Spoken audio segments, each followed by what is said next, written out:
Hore, finally akhirnya sekarang ada produk sakit ya, ada produk vaksin dari Pfizer, betul? Iya benar, Dan Pfizer BioNTech. dan Inggris merupakan salah satu negara yang sudah mulai memberikan vaksin tersebut kepada warganya dan Bukan salah satu, oh negara pertama di dunia. oh, negara pertama di dunia. Yeay, selamat untuk Inggris dan Dokter Malik ini adalah satu dari sekian banyak orang di Inggris yang mendapatkan vaksin tersebut. Begitu, Dok? Iya benar. Dokter Malik ini adalah satu dari sekian banyak orang di Inggris yang mendapatkan vaksin. Sebelum menonton video lengkapnya, jangan lupa untuk like, comment, subscribe, dan tekan tombol loncengnya supaya kamu tahu next saya upload video apa. Halo, jumpa lagi di channel YouTube Rosi Meilani. Tema obrolan kita kali ini bersama dengan Dokter Malik yang udah pernah aku wawancara juga sebelumnya, tapi nanti linknya aku kasih lihat di tengah-tengah dan kita sapa dulu deh. Halo dokter, selamat Halo siang. Mbak Rosi. Apa kabarnya sekarang di rumah sakit atau puskesmas sekarang? Jadi puskesmas itu lebih sibuk. Mhm. 90% pasien itu kalau di Inggris akan di-stop di puskesmas. Hmm. Sistem kesehatan Inggris itu agak beda dari sistem kesehatan di Indonesia. Kalau di Mhm. Indonesia kadang-kadang orang bisa langsung ke rumah sakit, kalau di sini enggak. Mhm. Kecuali darurat, kecuali ibu melahirkan, kecelakaan yang darurat-darurat gitu, Mhm. orang harus datang ke general practice-nya dulu, kayak aku. Dan setiap orang akan terdaftar di suatu puskesmas. Satu puskesmas itu nanti ada banyak general practice-nya dan lain sebagainya. Jadi otomatis kita yang kayak apa ya, jaga gawang. Gawangnya adalah rumah sakit. Kita Mhm. jaga jangan sampai orang masuk rumah sakit kalau tidak perlu. Dan kita-kita ini general practice yang harus tahu ilmu kedokteran dari ujung rambut sampai ujung kaki sebisa mungkin. Kalau nggak perlu ke rumah sakit, nggak perlu dirujuk, nggak perlu opname, ya kita Jangan. tangani. Oh. Mhm. Jadi sibuk, cuman Jadi sibuk, menyenangkan. menyenangkan. Nah, Iya. COVID yang di rumah sakit sekarang pasiennya banyak, tambah banyak? Kalau secara di rata-rata di Inggris hari ini 89% bed penuh.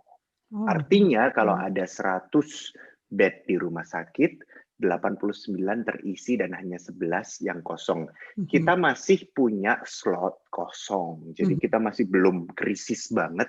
Cuman kalau misalnya ini nggak segera dikontrol, ya penuh juga dong 11 Mhm. itu. Mhm. Iya deh, semenjak awal si pandemi ini merebak, semua Hmm. negara-negara maju seperti Inggris juga mengembangkan, namanya virus, vaksin ya di Hmm. University of Oxford itu. Dan, ya semua negara maju juga melakukan hal itu dan hore, finally akhirnya sekarang ada produk sakit ya, ada produk vaksin, sekarang ada produk sakit ya, ada produk vaksin dari Pfizer, betul? Iya benar, Dan Pfizer BioNTech. dan Inggris merupakan salah satu negara yang sudah mulai memberikan vaksin tersebut kepada warganya dan Bukan salah satu, oh negara pertama di dunia. oh, negara pertama di dunia. Yeay, selamat untuk Inggris dan Dokter Malik ini adalah satu dari sekian banyak orang di Inggris yang mendapatkan vaksin tersebut. Begitu, Dok? Iya benar. Kapan disuntik, Dok? Kemarin. Kemarin, sebelum saya tanya, Iya. apa rasanya dan bagaimana sekarang efeknya, saya mau tanya, itu pembagian vaksin di Inggris itu ada kategorinya apa aja sih, Dok? Jadi Inggris itu lumayan adil. Waktu itu kalau nggak salah Menteri Kesehatan Inggris itu mengutarakan kalau begitu ada berita kalau vaksin dari Pfizer BioNTech ini mampu untuk mencegah 95% pasien untuk tidak terkena coronavirus yang parah. Jadi kita bisa melindungi pasien dari coronavirus ini hingga lebih dari 95%. Pemerintah Inggris langsung push, aku minta 40 juta dosis. Hmm. 40 juta dosis ini cukup untuk 20 juta pasien, 20 juta orang Inggris. Jadi itu pemerintah Inggris langsung bergerak cepat. Kenapa tidak bisa lebih dari itu? Karena kita harus adil dong. Kalau misalnya semuanya dibeli sama Inggris, gimana sama negara-negara lain? Dari 40 juta dosis ini kita bagi dua. 20 juta untuk dosis pertama, 20 juta untuk dosis kedua. Kita butuh 2 dosis. Dari situ dibagi-bagikan ke rumah sakit sama ke puskesmas. Nah, yang di county aku, yang di kabupaten aku ini, kebetulan kelurahan aku, bukan kelurahan sih, kota Tavistock ini adalah salah satu kota yang pertama di provinsi aku. Jadi aku salah satu dokter pertama yang ngasih vaksin itu dan salah satu dokter pertama di provinsi aku yang dapat vaksin itu. Jadi senang dong. Ya. Belum dijawab juga. Jadi urutannya siapa? Ini dokter kan sebagai termasuk kelompok prioritas ya, ke prioritas ke-1, 2. Bisa disebutkan nggak sih siapa sih yang paling penting, yang paling urgent untuk dapat vaksin ini? Siapa saja kan itu? Itu pertanyaan bagus. Ada 9 prioritas di urutan pertama ini ya. Jadi di gelombang pertama ini ada 9 prioritas. 9 prioritas ini yang pertama adalah mereka-mereka yang di panti jompo sama petugas pekerja di panti jompo. Urutan kedua adalah mereka yang usianya di atas 80 tahun. Orang-orang yang berhadapan langsung sama orang-orang yang kena atau potensial kena COVID, kayak dokter-dokter, perawat-perawat, pekerja di rumah sakit, pekerja di puskesmas, sama pekerja sosial yang ketemu sama orang banyak, itu mereka masuk sama aku, masuk prioritas kedua. Pantesan dokter udah dapet. Terus siapa lagi yang dapat? Prioritas ketiga ini adalah mereka yang usianya di atas 75 tahun. Yang keempat ini adalah mereka yang usianya 70 tahun dan ke atas, beserta mereka-mereka yang punya penyakit menahun yang ditengarai akan meningkatkan risiko kena COVID yang parah atau meninggal karena COVID, kayak mereka kena kanker, mereka yang punya penyakit-penyakit kayak diabetes, penyakit ginjal berat, penyakit jantung berat, dan lain sebagainya. Nah, terus kelompok prioritas kelima itu mereka yang usia 65 tahun ke atas. Usia ke-6 itu adalah mereka yang usia 16 sampai 64 tahun dengan penyakit-penyakit yang ditengarai membuat mereka rentan kena COVID parah atau meninggal karena COVID. Tapi usianya lebih muda lagi kan. Jadi terus kelompok ke-7 ini adalah mereka yang usia 60 tahun ke atas, kelompok ke-8 itu 55 tahun ke atas, kelompok 9 adalah 50 tahun dan mereka yang di atas 50 tahun. Oke. Nah, jadi begitu pembagian jatah karena 20 juta itu ya. Nah, kemarin itu Malik itu baru kemarin hari apa sih? Selasa ya? Disuntik itu Selasa ya? Aku disuntik itu hari Rabu. Oh, Rabu. Cuman aku nyuntiknya hari Selasa. Aku nyuntik hari Selasa, aku disuntik sama perawatku hari Rabu. Seru ya, di rumah sakit dokter nyuntik, juga dokter nyuntik. Pertanyaannya adalah, bagaimana rasanya? Seneng sih sebenarnya. Karena yang ditunggu. Karena ditunggu banget, dan biasanya mengembangkan vaksin itu butuh tahunan, Mbak Rosi. Jadi sampai 10 tahun. Kenapa? Karena biasanya dana susah. Terus kenapa? Karena biasanya sistemnya linear. Linear itu artinya ada 4 tahap tes klinis. Tahap 1, 2, 3, 4. Tahap 1 itu kita di lab. Tahap 2 itu kita di populasi normal tapi cuman terbatas dan biasanya populasinya sehat. Terus yang tahap ketiga baru populasinya agak banyak. Ini dan lain sebagainya. Itu biasanya 10 tahun. Pertama kalinya di hidup kita dan di hidup nenek moyang kita di dunia ini, seluruh dunia, seluruh orang-orang cerdik cendekia, nggak peduli agamanya apa, rasnya apa, dan lain sebagainya, kita join force, bergabung jadi satu, untuk menghasilkan semua duit keluar untuk menghasilkan ini, dan ternyata kita bisa memotong 10 tahun. jadi 8 bulan Mhm. tanpa kita mengorbankan keamanan, efektivitas, Mhm. semua ujiannya. Jadi semua tahapannya kita lakukan, semua tes keamanan kita lakukan. Tidak ada yang dilewati, tidak ada curang, tidak ada korupsi, dan ternyata 10 tahun jadi 8 bulan. Hmm. Kita sekarang udah dapat. Itu yang ditunggu-tunggu. Nah, tapi hidup Iya. selalu ada pro dan kontra ya, Dok, ya. Ada yang bilang, untuk sebuah penyakit kayak cancer, HIV, itu sampai sekarang belum ada vaksinnya. Kenapa orang-orang, berpuluh tahun mungkin kok masih belum bisa menghasilkan ini, sedangkan COVID ini yang kemarin baru muncul 2019 sekarang udah ada. Apakah ini di belakangnya ada teori konspirasi atau dan lain sebagainya? Menurut pandangan dokter apa tuh? Dengan hasil cepat ini bukannya harusnya kita bersenang kan? Ya tapi ya banyak yang takut. Maksudnya, bisa dipahami banyak yang takut. Apalagi sekarang banyak yang posting-posting hoax-hoax di sosial media. Banyak juga selebriti-selebriti yang masuk, di sosial media, banyak juga yang kirim-kirim, berita-berita viral yang tidak tahu kebenarannya seperti apa. Kita udah dapet, jadi waktu aku jadi salah satu orang yang dapat lisensi untuk memberikan vaksin ini, kita ada trainingnya dan dalam trainingnya itu, kita dapat list-listnya hoax itu, Mhm. beserta bukti-bukti yang ada bahwa hoax itu sampah, hoax itu sampah, hoax itu sampah. Mmm.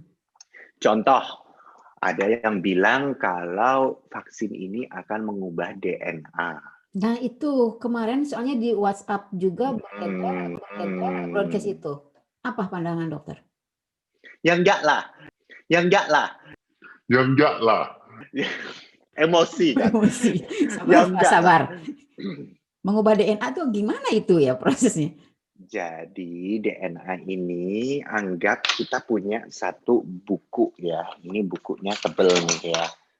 Dalam Mhm. buku ini seluruh kehidupan kita tertulis dalam buku ini yang namanya DNA. Mhm. Nah, kalau misalnya aku membaca satu kalimat dalam buku itu, contoh Mbak Rosi adalah orang yang memiliki rambut hitam. Mmm. Satu kalimat itu kalau aku baca, itu Mhm. namanya RNA. Jadi Mhm. hanya bagian kecil dari DNA itu. Nah, vaksin ini bukan vaksin DNA, vaksin ini adalah vaksin RNA. Bukan Satu kalimat, bukan ya. DNA. Jadi buku ini tersimpan dalam kotak yang sangat aman yang namanya inti sel, dan ini vaksin diberikan tidak akan sampai ke dalam inti sel ini karena inti sel ini aman banget. Jadi nggak akan mungkin satu kalimat yang simple itu akan mengubah isi dari seluruh buku itu. Itu contoh pertama. Mhm. Ada yang bilang kalau ini akan mempengaruhi fertilitas, bikin mandul. Ada yang bilang ini ada isinya microchip. Hmm.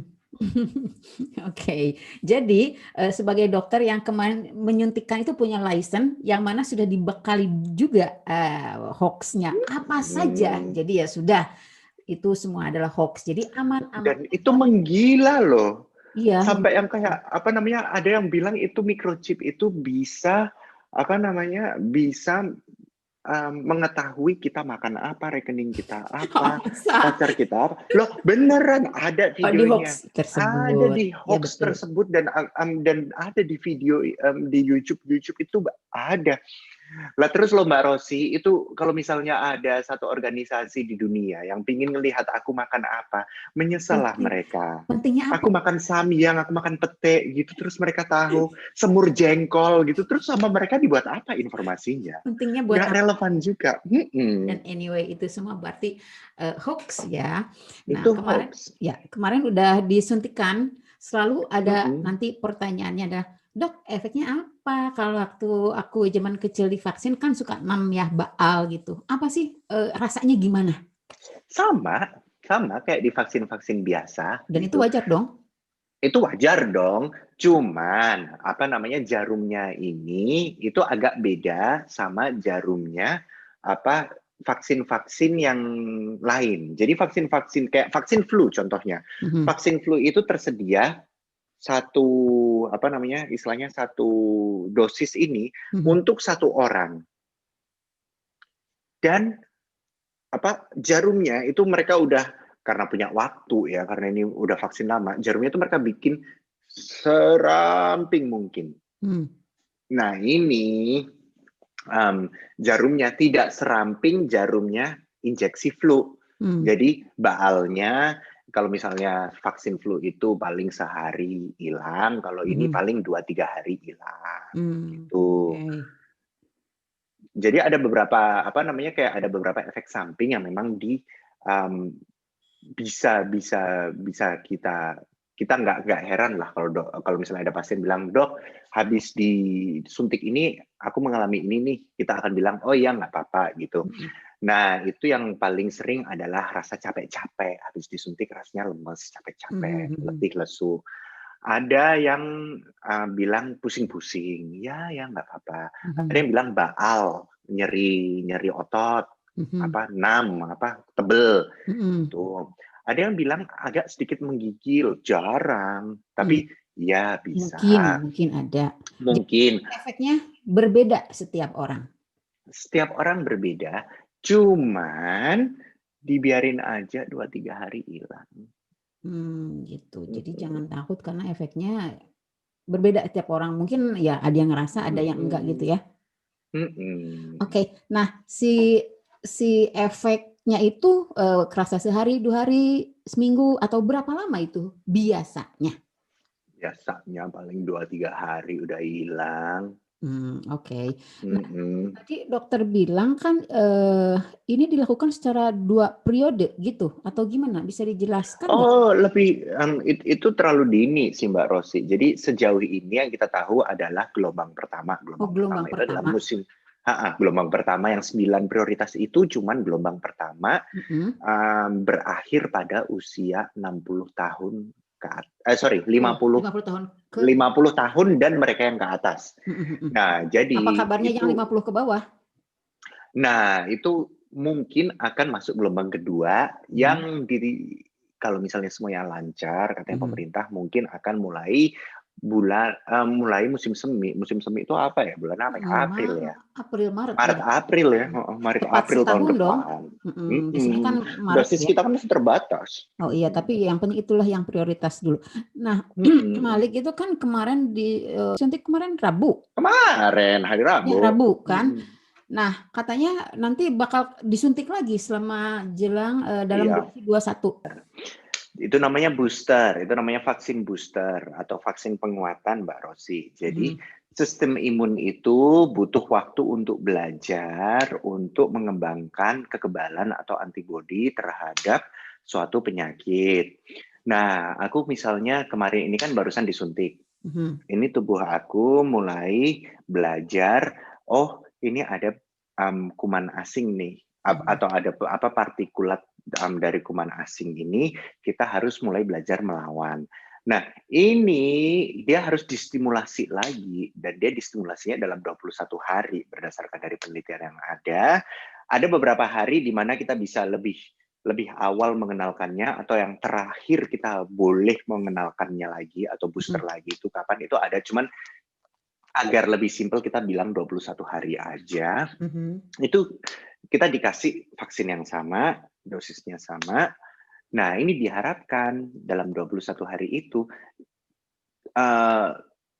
tubuh udah semakin jago untuk mengembangkan kekebalan terhadap COVID ini, sehingga pada hari ke-7 setelah dosis kedua, itu tubuh kita, kalau nggak salah aku pernah baca ada penelitian yang bilang, tubuh kita akan mengembangkan kekebalan 6 kali lipat lebih kuat daripada mereka-mereka yang sudah kena COVID beneran.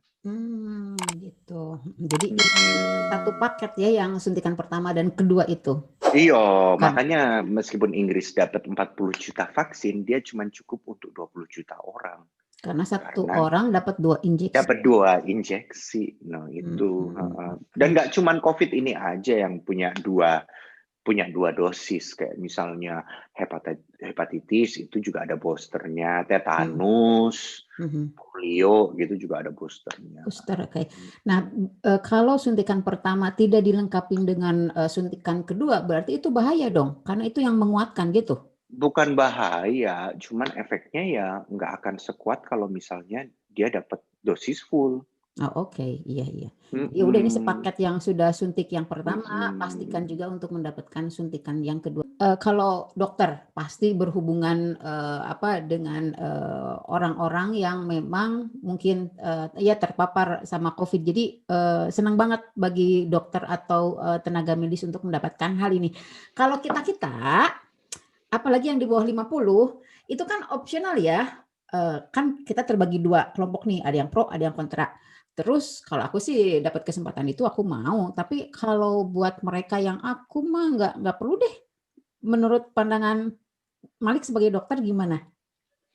Rugi-ruginya mereka, jadi ini nggak diwajibkan. Ya nggak Jadi diwajibkan. terserah kalau misalnya mau vaksin ya vaksin, kalau nggak mau vaksin ya nggak vaksin. Kalau nggak vaksin itu masalahnya, kalau menurutku pribadi, itu nggak cuma merugikan kita sendiri karena meningkatkan kerentanan kita. Bukan meningkatkan, tapi membuat kita tetap rentan terhadap si COVID ini, tapi juga kasihan-kasihan sama orang-orang yang terdekat kita, kasihan-kasihan sama buat orang yang tercinta kita. Kalau misalnya ada apa-apa, jangan sampai ada apa-apa. Cuman kalau ada apa-apa, misalnya sampai rumah sakit segala macam, orang-orang pada khawatir, bahkan kalau bisa sampai parah, sampai meninggal. Kan yang kena kan nggak cuman kita aja, tapi orang-orang lain juga yang kena sedihnya, kena ininya. Jadi kalau misalnya dapat kesempatan dan gratis pula, Kenapa ditolak? ambillah, privilege loh itu. Iya betul. Ya, kalau sampai dengan hal ini sampai kepada kita semua di Inggris, ya baik yang di atas 50 atau di bawah 50 ada kesempatan itu gratis pula dan memang barang yang ada, kenapa harus menolak ya? Dan sepertinya ini juga akan berlaku di Indonesia kalau di Indonesia udah sampai. Jadi buat kita orang Indonesia yang tinggal di Inggris, selamat menikmati privilege itu. Kok menikmati, benar nggak? Iya, benar lah. Selamat menyambut privilege ya, itu. selamat menyambut privilege itu. Karena kalau kita tinggal di Indonesia belum tentu bisa dapat secepat ini gitu ya dok? Iya benar. Apalagi belum tentu dapat yang sudah jelas teruji dan sudah jelas dilisensi oleh MHRA.